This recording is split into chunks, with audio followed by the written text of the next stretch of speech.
Good morning, all of you. Today we are discuss about the chapter number two, unit number two, kinematics. And the first part of the kinematics is motion along a straight line. We already done. And this is the second part, motion in a plane. So today we are discussing about motion in a plane.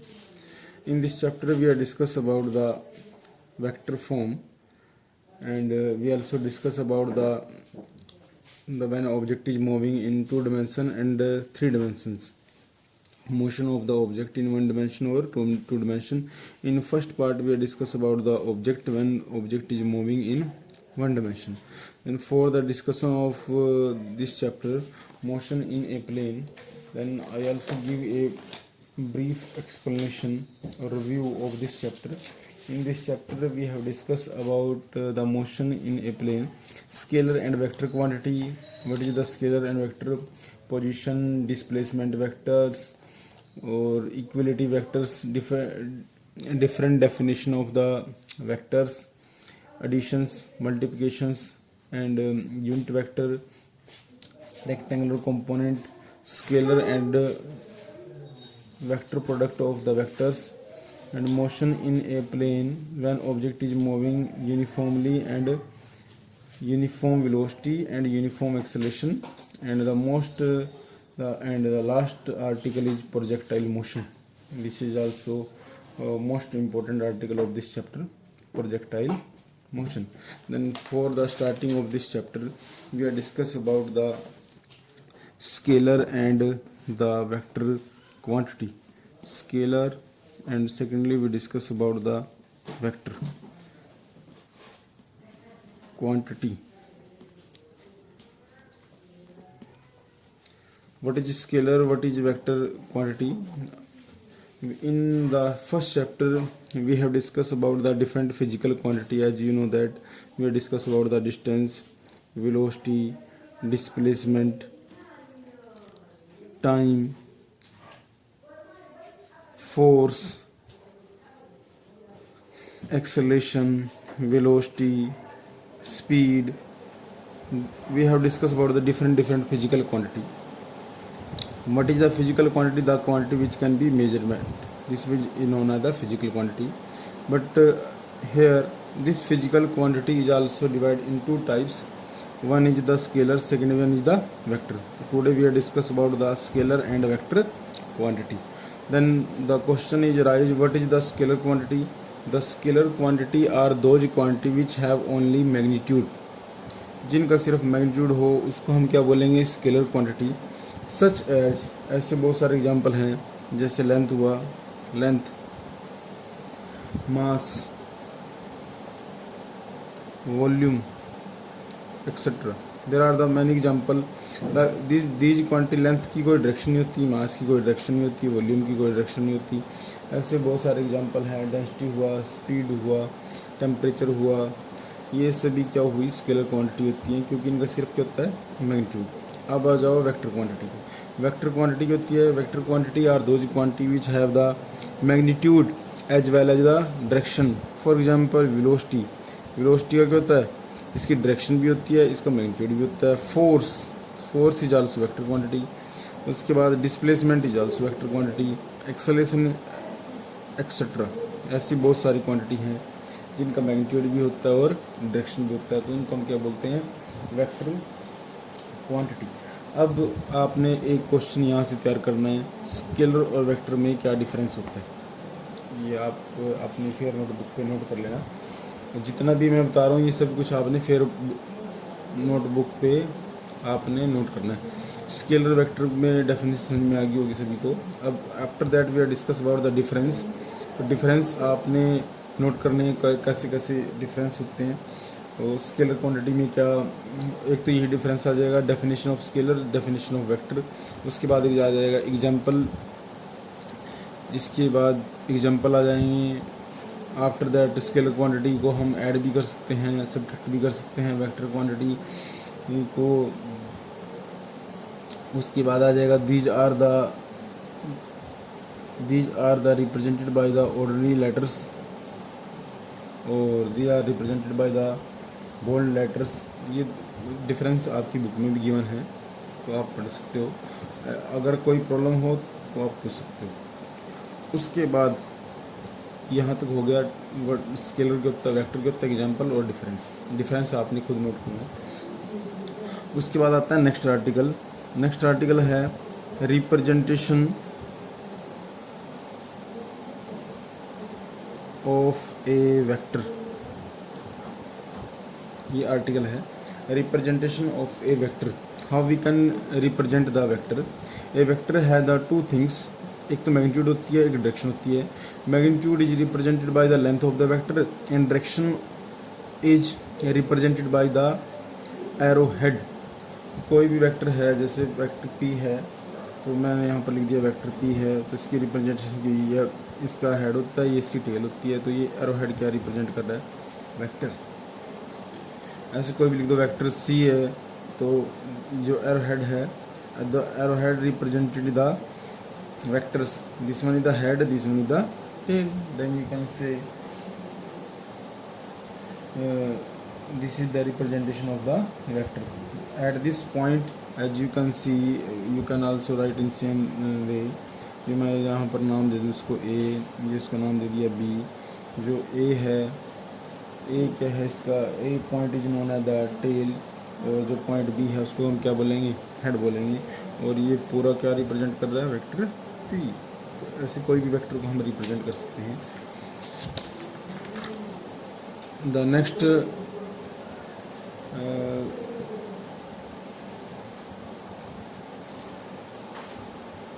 we are discuss about the position and the displacement vector। Position and displacement vector। What is the position and what is the displacement vector? Then for that, firstly we discuss about the positions। We can make a graph for positions vector। This one is the point O, or you can x-axis, y-axis, and we can represent a line, this one is the point P, and the angle is theta, and this line is denoted by the position vector। Then how we can define a vector which gives the position of an object with a reference to the origin of a coordinate system is known as the position vector। As you can see this diagram, this line is the origin point is O, and this is represented the positions vector of the P। This line is represented by the position of the vector P। Now the next is what is the displacement। If we consider the same point here, this one is the position of the first object, this one is the second, and you can write here R1, and here you can write here R2, and if we match this point from, you can write here point Q and P, then this is the position vector, you already know this is the position vector, this R1 is the position vector, R1 is also position vector, and the difference is R2 minus R1, and this from this point to this point P to Q, this difference is known as the displacement vector। I think everyone is clear what is the displacement and what is the position vector। After that we are discuss about the polar and axial vector। The next topic is that position and the polar vector। The definition of the polar vector is very simple। The vector which have a straight point or a point of application is known as the polar vector। polar vector आप बहुत सारे पहले पढ़ चुके हो। Displacement को भी हम polar vector बोलते हैं, वेलोसिटी को भी। a vector which have the straight point और a point of applications, जैसे फोर्स है, वेलोसिटी है, डिस्प्लेसमेंट है, एक्सेलरेशन है, ये सभी क्या हुई, पोलर वेक्टर होते हैं। अब आता है एक्सियल वेक्टर। एक्सियल वेक्टर क्या होता है, a vector which represent the rotation effect, जिसमें कोई रोटेशन इफेक्ट आपको शो करता है, तो उसको हम क्या बोलते हैं, एक्सियल वेक्टर, मैं एक्सिट का ये बनाया मैंने, और this here the object is moving in a circular and this one is the axial, ये क्या हुआ, axis of the rotation, and this vector is known as the axial vector. Means as you can see this diagram, the axis vector will have its direction along the axis of the rotation depending on the clockwise or anti-clockwise। अगर ये direction जैसे यहाँ पर ये clockwise है तब इसकी direction क्या हुई, सो ये क्या हुआ एंटी क्लॉकवाइज में क्या होगी डायरेक्शन, और एंटी क्लॉकवाइज में क्या होगी, दोनों में डायरेक्शन अलग अलग होती है। अगर ये क्लॉकवाइज होता तब क्या हो जाती है, डायरेक्शन नीचे हो जाती है। तो this vector is known as the axial vector. इसके बाद हमें डिस्कस करना है different definition of the vectors. Different definitions में we have discuss about the definition of the vectors such as, पहला एग्जांपल आएगा आपके पास equal vector. What is equal vector, for example vector A है और ये मेरे पास वेक्टर बी है, वेक्टर ए वेक्टर बी, देखो डायरेक्शन दोनों की क्या है, दिस ये क्या हुआ direction, the direction of both vectors A and B are same and magnitude, ये यहाँ से और ये यहाँ से दोनों इक्वल है, तो उस वेक्टर को हम क्या बोलते हैं, इक्वल वेक्टर। उसके बाद आता है नेगेटिव वेक्टर। नेगेटिव वेक्टर क्या होएगा, अगर एक वेक्टर की क्या हुआ मैग्नीट्यूड दोनों का सेम है बट डायरेक्शन क्या होती है, ये वेक्टर ए है और ये वेक्टर बी है, दोनों में डिफरेंस क्या है, इसकी डायरेक्शन ये है, इसकी डायरेक्शन इसके अपोजिट हुआ, तो ये क्या हो जाएगा नेगेटिव वेक्टर। उसके बाद हमारे पास आएगा इसमें कोलिनियर वेक्टर्स। कोलिनियर वेक्टर्स मैं नाम बोल रहा हूँ क्योंकि लिखने में टाइम वेस्ट होता है, दूसरा ये हो गया, तीसरा कोलिनियर वेक्टर्स क्या होता है, two vectors having equal and unequal magnitude draw in A same direction. Collinear का मतलब क्या होता है, ये वेक्टर ए है और ये वेक्टर बी है, वेक्टर ए क्या है, वेक्टर बी क्या है, दोनों की डायरेक्शन सेम है पर मैग्नीट्यूड क्या हुआ अनइक्वल, तो उस वेक्टर को हम क्या बोलते हैं, कोलिनियर वेक्टर। उसके बाद आता है कोप्लेनर। कोप्लेनर का मतलब होता है अगर आपके पास जो वेक्टर हैं एक ही प्लेन में लाई कर रहे हैं, उसको हम क्या बोलते हैं, कोप्लेनर। एक ही प्लेन में एक ही पॉइंट पर एग्जिस्ट करते हैं ऐसे वेक्टर्स, तो उसको हम क्या बोलते हैं, कोप्लेनर। उसके बाद आता है को इनिशियल। फॉर एग्जांपल ये वेक्टर है, इस वेक्टर्स में यहाँ से मैंने लगा दिया 1 2 3 vector A B C, 3 vector हैं, तीनों का पॉइंट ओ है, इनिशियल पॉइंट क्या हुआ सेम, तो उसको हम क्या बोलते हैं, को इनिशियल पॉइंट। उसके बाद आता है localise vectors. A vector whose initial point is fix is known as the, जैसे इसको भी हम लोकलाइज बोल सकते हैं, ये पॉइंट कोई वेक्टर है, इस पॉइंट का इनिशियल पॉइंट सेम है। A vector whose initial point tail is fix, इस ये पॉइंट इसका फिक्स हुआ तो उसको हम क्या बोलते हैं, लोकलाइज। नॉन लोकलाइज क्या होगा, जिसका इनिशियल पॉइंट फिक्स नहीं होएगा, जिसका इनिशियल पॉइंट फिक्स नहीं होएगा। उसके बाद आता है आपके पास ऑर्थोगोनल वेक्टर्स, ये बहुत कम आएगा तुम्हारे, ऑर्थोगोनल वेक्टर्स। ऑर्थोगोनल वेक्टर क्या होता है, मेरे पास 3 एक्सिस हुआ एक्स वाई जेड, ये क्या हुआ, तीनों एक दूसरे की क्या है परपेंडिकुलर हैं।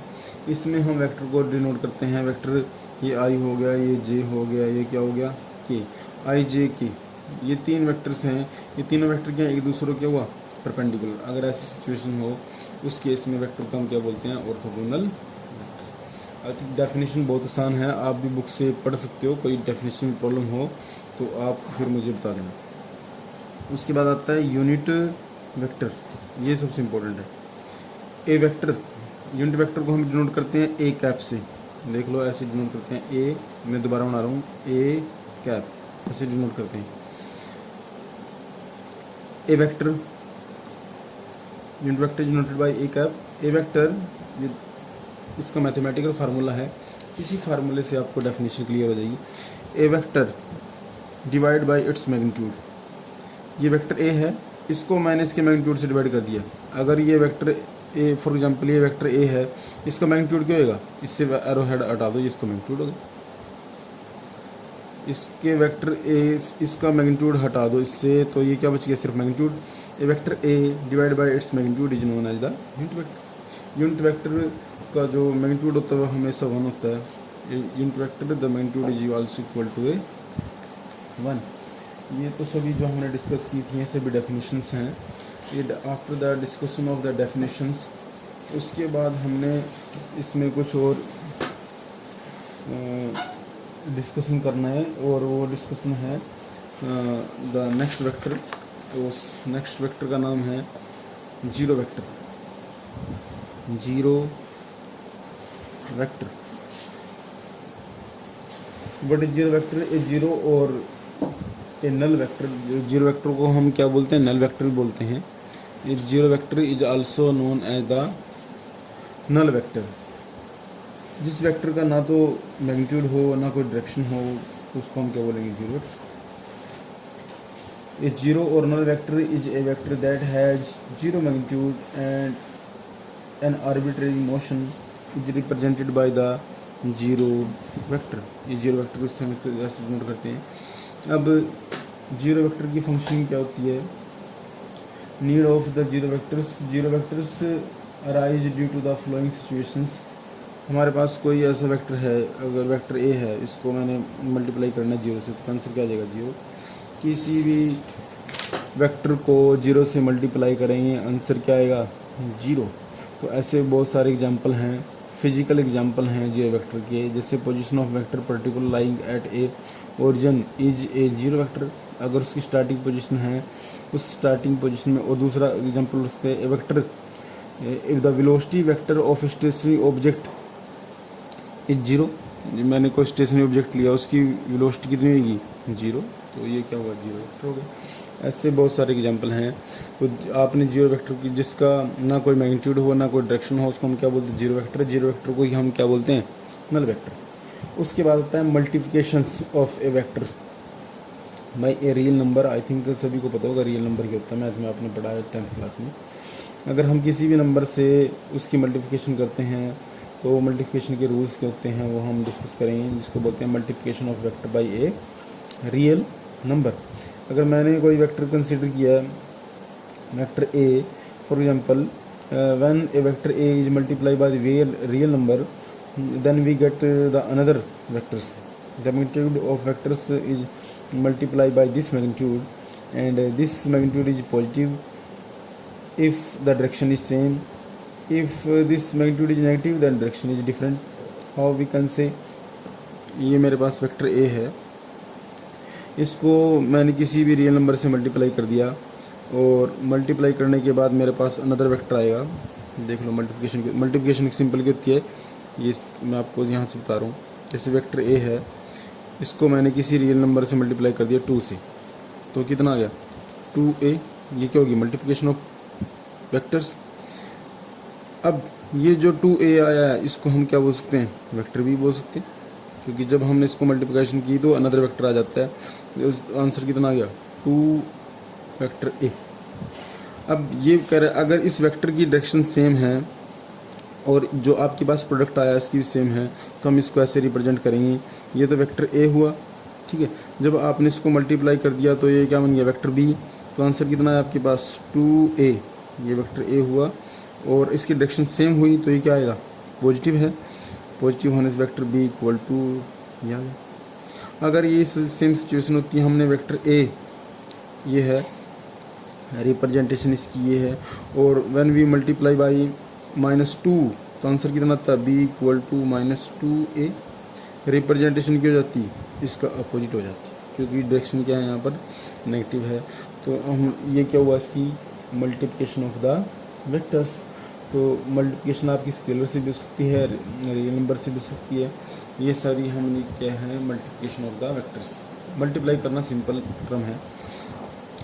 उसके बाद आता है आपके पास, ये थी मल्टीप्लिकेशंस ऑफ वेक्टर्स, आप भी बुक से पढ़ लेना। उसके बाद आता है आपके पास additions. Of vectors. Additions of vector में हमने क्या डिस्कस करना है? एडिशन ऑफ वेक्टर्स में हमने डिस्कस करना है how we can add the vectors. Vector को ऐड करने के लिए इसमें 3 रूल्स हैं, 3 लॉ हैं, आप लॉ मान सकते हो। पहले जिसको बोलते हैं ट्रायंगल लॉ, दूसरा होता है पैरेललोग्राम लॉ, तीसरा है पॉलीगन लॉ। इन तीनों का डेरिवेशंस गिवन है, हम इसको कैसे कैसे करना है वो हम नेक्स्ट लेक्चर में डिस्कस करेंगे। How we can add and जिसको हम कंपोजिशंस ऑफ वेक्टर्स भी बोल सकते हैं। अब इसमें से एक टर्म मैं आपको रह गई है आपकी, जिसको हम बोल रहे हैं एडिशंस वेक्टर्स में। एडिशंस वेक्टर का वैसे मैं सिंपल रूल बता दूं आपको। फॉर एग्जांपल ये वेक्टर ए है और ये मेरे पास एक वेक्टर बी है, दोनों को ऐड करो तो हमारे पास क्या बन जाएगा? ये तो वेक्टर ए था यहाँ तक, उसके बाद इसमें ऐड कर दो, यहाँ पर ये कितना आ गया? वेक्टर बी आ गया। दोनों की डायरेक्शन सेम है तो दोनों को ऐड करने के बाद हमारे पास ये आ गया टर्म। इसको मैं क्या लिख सकता हूँ? R equal to A plus B. अब क्वेश्चन आएगा आर क्या होता है? आर को हम बोलते हैं रिजल्टेंट वेक्टर्स। अब रिजल्टेंट वेक्टर्स क्या होता है? Resultant vector of 2 or more than vectors in a single vector. Resultant vector of 2 or more than vector is a single vector which represented the same effect. तो हमने यहाँ vector A लिया, ये vector B लिया, कितने vector हुए? 2, दोनों को हमने ऐड किया, दोनों को ऐड करने के बाद सिंगल वेक्टर बन गया, उसको हम क्या बोलते हैं?